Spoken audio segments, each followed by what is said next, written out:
दोस्तों आज के इस वीडियो का टॉपिक है वोल्टेज, वाट और एम्पियर। दोस्तों अगर आप अभी इलेक्ट्रिकल फील्ड में पढ़ाई कर रहे हैं या फिर कहीं भी जॉब कर रहे हैं तो दोस्तों अगर आपके मन में इन तीनों के बीच में कंफ्यूजन है तो आपका इस वीडियो के अंदर 100% पूरा डाउट क्लियर होने वाला है क्या कि ये तीनों क्या है और कभी आप भूलने वाले भी नहीं हो। तो दोस्तों देखो, सबसे पहली चीज मैं आपको ये बता दूं, ये वाट हो गया या वोल्टेज हो गया या एम्पियर हो गया, ये तीनों जो चीज है ना दोस्तों, ये एक यूनिट है। यूनिट का मतलब होता है दोस्तों इकाई, ठीक है। यूनिट, इकाई, सब क्या होता है मैं आपको इजी लैंग्वेज में बताऊं। जैसे ये मेरा पेन है तो इस पेन को अगर मैं नापता हूं तो वो क्या होता है केजी, किलोग्राम। तो जो किलोग्राम है ये एक तरह की यूनिट है। इसी दोस्तों करंट जो होता है, उस करंट मतलब इलेक्ट्रिसिटी को नापने के लिए भी कुछ यूनिट होती है, करंट को नापने की भी कुछ इकाई होती है। तो वही चीज ये सब है। अभी आपको और अच्छे से समझ में आ जाएगा हर चीज। दोस्तों देखो, सबसे पहली चीज वाट पे आते हैं। आखिर ये वाट क्या होता है? कोई भी एक मशीन है, जैसे मेरे पास एक उपकरण है, जैसे आप इसको बोल दीजिए कोई मोटर है, ठीक है, और एक मान लीजिए हमारे घर का एक लैंप है, ठीक है।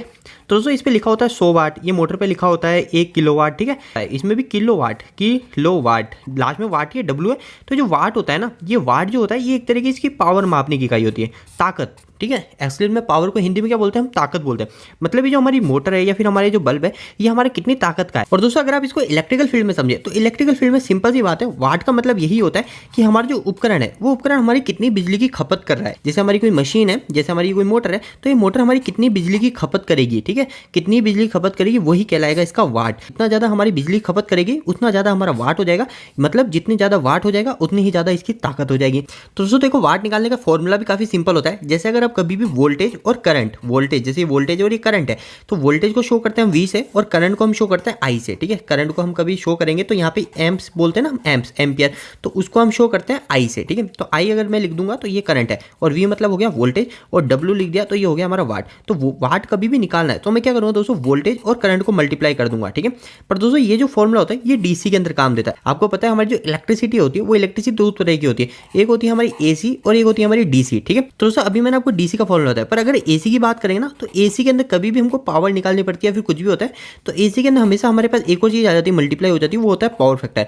अगर आप इन सब के बारे में डीपली जानना चाहते हैं तो इसके लिए आप हमारे चैनल को सब्सक्राइब कीजिए और हमारे चैनल पर जाकर प्लेलिस्ट देखिए, वहां पे आपको काफी अच्छी अच्छी इंपॉर्टेंट नॉलेज मिलेगी। तो दोस्तों हमारा वाट क्लियर हो गया। वाट सिंपल सा है, हमारी कोई भी मशीन है वो मशीन कितनी ताकत को खर्च कर रही है, कितनी हमारी बिजली खर्च कर रही है, वही हमारा उसका वाट कहलाता है। अब दोस्तों बात कर लेते हैं वोल्टेज क्या होता है। तो वोल्टेज और करंट में ही लोगों का सबसे ज्यादा कंफ्यूजन रहता है कि आखिर वोल्टेज क्या है, करंट क्या है। तो देखो, कोई भी चीज है हम उसका वोल्टेज जाके नापते हैं। जैसे हमारे ये पास दो प्लग है, हमारे घर का सॉकेट है, ठीक है, इस तरीके का होता है हमारा सॉकेट। इसमें ये अर्थिंग का हो जाता है, एक होता है हमारा फेस का और एक होता है हमारा न्यूट्रल का। तो हम इस पे जाके हमारे वोल्टेज नापते हैं तो यहाँ पे दिखाता है 220 वोल्टेज अगर सिंगल फेस है तो इसी तरह का दिखाता है। तो ये वोल्टेज क्या है? तो दोस्तों देखो, वोल्टेज एक सिंपल सी चीज है। वोल्टेज जो होता है ना, वो वोल्टेज इस करंट को धक्का लगाने का काम करता है, ठीक है। वोल्टेज जो होता है वो वोल्टेज एक तरह का फोर्स है। वोल्टेज को आप फोर्स बोल सकते हो। अगर आप इलेक्ट्रिकल की नॉलेज में देखो तो वोल्टेज को और भी कुछ नाम से जाना जाता है, वो बोला जाता है electromotive force, electromotive force. Ampere के अंदर आपको समझ में आ जाएगा कि इलेक्ट्रोमोटिव फोर्स क्या है, काफी अच्छे से समझा दूंगा। तो दोस्तों जो हमारे जो करंट होता है, इस करंट को धक्का लगने का काम ये वोल्टेज ही करता है, ठीक है। ये वोल्टेज की बदौलत ही हमारे करंट धक्का लगता है। तो दोस्तों इसको एक काफी अच्छे एग्जांपल से मैं आपको समझा देता हूँ जिससे आपके सारे डाउट क्लियर हो जाएंगे। आखिर वाट क्या है, वोल्टेज क्या है, एम्पियर क्या है। जैसे दोस्तों मेरे पास ये कोई भी चीज है, ठीक है, एक ये डब्बा है और इस डब्बे के अंदर कुछ सामान पड़ा हुआ है, ठीक है, ये सामान पड़ा हुआ है, ठीक है, ये कुछ भी सामान है। इसके अंदर जैसे हमारे पत्थर पड़े हुए हैं और हमारे ये जो हमारी जो ट्रॉली है, ये हमारी ट्रॉली जो है, ये ट्रॉली हमारी जुड़ी हुई है एक ट्रैक्टर से, ठीक है। ये हमारे पास एक ट्रैक्टर है, ठीक है, ये हो गया हमारा ट्रैक्टर और ये हमारी ट्रॉली, ठीक है। तो दोस्तों ये जो ट्रॉली है, इस ट्रॉली के अंदर जो कण पड़े हुए, छोटे छोटे जो पत्थर पड़े हुए हैं, ये पत्थर जो है ये है दोस्तों इसके अंदर इलेक्ट्रॉन, ठीक है। अभी आपको ये सब चीजें काफी अच्छे से क्लियर होने वाली है, अभी आप समझिएगा। तो दोस्तों देखो, ये जो ट्रैक्टर है, ये जो ट्रॉली है, ये ट्रॉली यहीं की यहीं खड़ी रहेगी। ये ट्रॉली जो है ये यहीं की यहीं खड़ी रहेगी और ये ट्रॉली यहीं की यहीं खड़ी रहेगी, तो इलेक्ट्रॉन भी यहीं के यहीं खड़े रहेंगे, है ना। पर दोस्तों ये जो ट्रैक्टर है, ये ट्रैक्टर का क्या काम होता है? ये ट्रैक्टर इस ट्रॉली को धक्का लगाएगा, ये ट्रॉली को धक्का लगाएगा तभी ये ट्रॉली आगे सरकेगी, है ना। तो दोस्तों इसी तरीके से हमारा जो करंट होता है वो करंट बिहेव करता है। ये ट्रैक्टर है, ये ट्रैक्टर एक तरह का वोल्टेज है, ये वोल्टेज है ट्रैक्टर एक तरह का। ये क्या करता है? हमारा धक्का लगाने का काम करता है। किसको धक्का लगाता है? करंट को धक्का लगाता है, ठीक है। करंट को धक्का लगाने का काम करता है ये ट्रैक्टर। मतलब ये वोल्टेज है ट्रैक्टर। और करंट जो होता है, करंट हमेशा तभी फ्लो करता है जब हमारे किसी भी सर्किट के अंदर वोल्टेज होगा। अगर दोस्तों ये वायर है, इस वायर पे अगर आप जाकर टच भी करोगे ना, अगर इसके अंदर कोई भी वोल्टेज नहीं है तो आपको करंट लगेगा ही नहीं, आपको बिजली का झटका लगेगा ही नहीं। क्योंकि जो करंट होता है, उस करंट को जो धक्का लगाता है, करंट जो बहाता है, वो करंट को बहने का काम हमारे वोल्टेज ही करता है। अब दोस्तों को करंट क्या होता है? करंट का मतलब जैसे दोस्तों ये आपके सामने एक पेन है, ठीक है, इस पेन को मैं टुकड़े कर देता हूँ, इस पेन को मैं बहुत सारे छोटे छोटे टुकड़े कर देता हूँ, इतने टुकड़े करता हूँ कि मैं इसको तोड़ता रहूँ, इसका टुकड़ा होता ही रहे, ठीक है। लास्ट जो चीज़ बचेगी जो कभी टूटेगी नहीं, मतलब वो कितनी सी रह जाएगी, इतनी सी, ठीक है, इतनी सी चीज़ निकल जाएगी इस पेन की, उसको मैं और तोड़ नहीं सकता। तो इसके अंदर भी कुछ चीज़ें होती है। आपने कभी बचपन में साइंस पढ़ी होगी, तो बोलते हैं किसी भी चीज़ को छोटे छोटे टुकड़े करते रहते और उसका जो लास्ट का हिस्सा बच जाता है उसको हम बोल देते हैं एटम, ठीक है। एटम का मतलब दोस्तों ऐसा हिस्सा जिसको और छोटा करा ही नहीं जा सकता। जैसे अगर मैं इसको छोटे छोटे टुकड़े करूंगा तो जिसको मैं और छोटा कर ही नहीं सकता, वो है हमारा एटम। और उस एटम के अंदर कुछ चीज़ें होती है। मैं आपको यहाँ पे ज़्यादा साइंस नहीं बताऊंगा, मैं आपको इसका मेथड बताऊंगा ताकि आप कभी जिंदगी में ना भूलो। इस एटम के अंदर ही हमारी 3 चीज़ें होती हैं। एक होता है दोस्तों हमारा इलेक्ट्रॉन, और एक होता है हमारा प्रोटॉन, और एक होता है हमारा न्यूट्रॉन, ठीक है। ये जो इलेक्ट्रॉन होता है ना दोस्तों, यानी कितना छोटा, अब देख लो दोस्तों इस चीज़ के अंदर हमारे कितने इलेक्ट्रॉन होंगे, मतलब अरबों खरबों इलेक्ट्रॉन होंगे।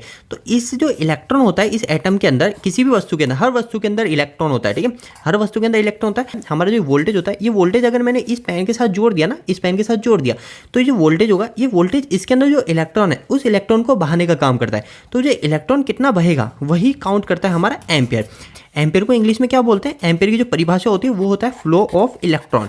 फ्लो ऑफ इलेक्ट्रॉन मतलब दोस्तों इलेक्ट्रॉन के बहने की दर को, इलेक्ट्रॉन के बहने की दर को हम एम्पियर बोलते हैं। तो दोस्तों देखो इनके नाम ऐसे डिफिकल्ट क्यों रखे गए? सिंपल सी बात है दोस्तों, जैसे इनका जिसने आविष्कार किया ना, उनके नाम पे ही इनकी इकाई रखी गई। जैसे हमारा जो वाट होता है, इस वाट का जो आविष्कार किया था वो क्या था दोस्तों? हमारे जेम्स वाट ने। जेम्स बॉन्ड सुना है? इसी तरह दोस्तों जेम्स वाट थे एक वैज्ञानिक, उन्होंने इसका आविष्कार किया था। उस कारण से हमारा ये जो वाट हो गया, ये वाट उन्हीं के नाम से इकाई बन गई। ये वोल्टेज होता है, ये वोल्टेज का जो आविष्कार किया था एलेसेंड्रो वोल्टा, ठीक है, इन्होंने इसका आविष्कार किया था कि इन्हीं के नाम से वोल्ट्स बना। और ये एम्पियर का नाम कैसे बना? तो एम्पियर का नाम बना एंड्रा मेरियन एम्पियर नाम से एक वैज्ञानिक थे, उन्होंने इसका आविष्कार किया तो इसका नाम एम्पियर बन गया। दोस्तों उम्मीद है कि छोटे से वीडियो से मैंने आपकी कुछ मदद करी होगी। दोस्तों अगर आप ऐसे इंफॉर्मेटिव नॉलेज और लेना चाहते हो, अगर आप इलेक्ट्रिकल या फिर मैकेनिकल की पढ़ाई कर, या फिर आप इलेक्ट्रिकल या मैकेनिकल में फील्ड में जॉब कर रहे हैं, तो दोस्तों आपके लिए वेबसाइट काफी हेल्पफुल होने वाली है। इस वेबसाइट के अंदर आपको काफी अच्छे हिंदी में इलेक्ट्रिकल और मैकेनिकल से जुड़े आर्टिकल मिलेंगे, जो सारे के सारे आसान भाषा में होंगे। आसान भाषा का मतलब दोस्तों यहाँ पे आपको कोई भी, जैसे हमारे जो किताबों के अंदर जो हार्ड लैंग्वेज में बात की जाती है ना, वो हार्ड लैंग्वेज में आपको कोई भी टॉपिक नहीं मिलेगा। यहाँ पे आपको इतना ईजी लैंग्वेज मिलेगा, यहाँ पे आप 8वीं कक्षा का बच्चा भी वहाँ पे जाके टॉपिक को समझ सकता है। तो दोस्तों हमारी वेबसाइट से जरूर जुड़िए, इसका नाम है www.engineeringdost.com। अगर आप इस वेबसाइट से जुड़ना चाहते हैं तो इसका लिंक आपको इसी वीडियो के डिस्क्रिप्शन बॉक्स में मिल जाएगा। तो दोस्तों आपको ये छोटा सा वीडियो कैसा लगा, इस वीडियो को लाइक करके जरूर बताना। अगर आपका कोई भी सवाल इस वीडियो के प्रति या फिर इलेक्ट्रिकल से जुड़ा है तो आप मुझे नीचे कमेंट बॉक्स में कमेंट करके पूछ सकते हैं। इलेक्ट्रिकल वीडियो अगर आप हिंदी में देखना पसंद करते हैं, आज हमारे चैनल को सब्सक्राइब कर लीजिए। आज के लिए इतना ही, धन्यवाद।